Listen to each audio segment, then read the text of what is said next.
ధవళేశ్వరం వద్ద తాజా పరిస్థితిని మా ప్రతినిధి సాయి కృష్ణ ప్రత్యక్ష ప్రసారం ద్వారా అందిస్తారు. ప్రశాంత్, తూర్పుగోదావరి జిల్లాల్లో వరద అలాగే ముంపు రెండు కూడా ఇంకా కొనసాగుతూనే ఉన్నాయి. గోదావరికి అంతకంతకు వరద ప్రవాహం పెరుగుతోంది. భారీగా వరద నీరు వచ్చి చేరుతోంది.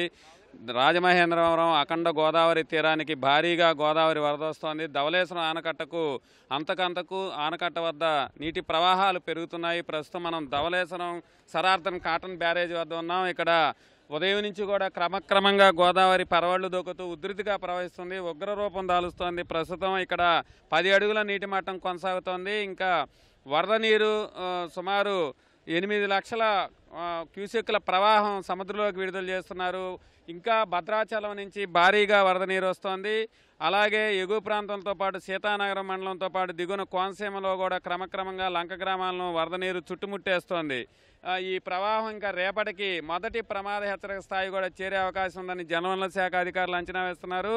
శబరి, సీలేరు పరివాహక ప్రాంతంతో పాటు భద్రాచలం ఎగువ నుంచి కూడా భారీగా వరద వస్తోంది. అలాగే విలీన మండలాలకి తీవ్రమైన ప్రభావం చూపుతుంది. శబరి, గోదావరి ఈ వెనక నుంచి బ్యాక్ వాటర్ అంతా కూడా రహదారులను, జాతీయ రహదారులను ముంచేసింది. చింతూరు వద్ద జగదల్పూర్ విజయవాడ రహదారితో పాటు ఒడిశాలోని మల్కాన్గిరి వెళ్లే రహదారులకు కూడా నీరు చేరింది. ఎటపాక, కోనవరం, వరదాంచంద్రాపురాలని ఈ వరద నీరు గోదావరి భారీ వరద మొత్తం పూర్తి స్థాయిలో చుట్టుముట్టేస్తున్న పరిస్థితి. రాకపోకలకు తీవ్రమైన అంతరాయం విలీన మండలాల్లో నెలకొంది. ఇంకా ఈ వరద వ్యవహారం పెరిగే కొద్దీ విలీన మండలాలకు ప్రజలకు మాత్రం వరద కష్టాలు అంతకంతకు పెరుగుతూనే ఉన్నాయి. అలాగే పోలవరం ఆనకట్ట వద్ద ప్రాజెక్టు వద్ద పూర్తిగా వరద ఉధృతి కొనసాగుతోంది. రాజమహేంద్రంలోనూ ఇదే పరిస్థితి, కోనసీమలోనూ అంతకంతకు వరద నీరు పూర్తిగా పెరిగిపోతోంది. అలాగే ముంపు బారిన పడుతున్న ప్రాంతాలు కూడా ఇంకా తూర్పుగోదావరి జిల్లాలో పూర్తి వరదల్లోనే ఉన్నాయి. కొవ్వాడ, ఎర్రకాలువ పంట పొలాలను పూర్తిగా ముంచేశాయి. రహదారులను దిగ్బంధం చేసి ఊర్లను కూడా చుట్టుముట్టుతున్న పరిస్థితి. మళ్ళీ ఇవాళ కాస్త వర్షం తెరిపించినా మళ్ళీ వర్షం కురుస్తుండటంతో ఇంకా ఈ వరద ప్రవాహం వర్షపు నీరు ముంపు కూడా పూర్తిగా పెరిగే అవకాశం ఉందని అధికారులు ఒక అంచనాకు వచ్చారు. గోదావరి వరద అలాగే వాగులు వంకలు, ఎర్రకాలువ, కొవ్వాడ కాలువతో పాటు వాగులు వంకలు పొంగి పొరలటంతో ప్రజలకు మాత్రం ఇబ్బందులు తప్పడం లేదు. ప్రస్తుతం మనం ధవళేశ్వరం ఆనకట్ట వద్ద అర్ధరాత్రి ఒక ఇసుక బోటు ఈ గేటుకు తగిలింది. ఇక్కడ తగిలిన గేటు నుంచి ఇక్కడ ఇరుకుపోవడంతో దాన్ని తీసేందుకు ఉదయం నుంచి కూడా తీవ్రంగా శ్రమిస్తున్నారు. పెద్ద భారీ క్రేన్ తీసుకొచ్చి ధవళేశ్వరం ఆనకట్ట ఆర్మ్ మొదటి గేటు వద్ద దాన్ని తీసేందుకు ప్రయత్నాలు అయితే చేస్తున్నారు. ఇంతవరకు ఆ ఇరుక్కుపోయిన బోటు మాత్రం అది బయటికి రాని పరిస్థితుంది. ఇక్కడ గేట్లు దించాలంటే అలాగే గేట్లు ఆపరేషన్ చేయడానికి ఆ బోటు చాలా తీవ్రమైన ఆటంకం కలుగుతోంది.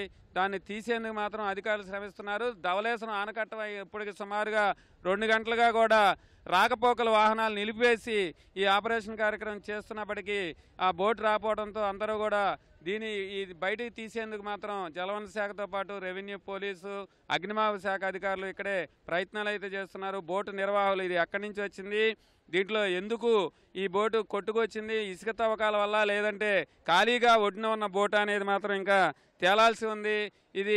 ఈ భారీ బోటు కావడంతో గేట్లు వద్ద ఇరుకుపోయి ఇక్కడ చాలా ఇబ్బందికరమైన పరిస్థితి అయితే నెలకొంది.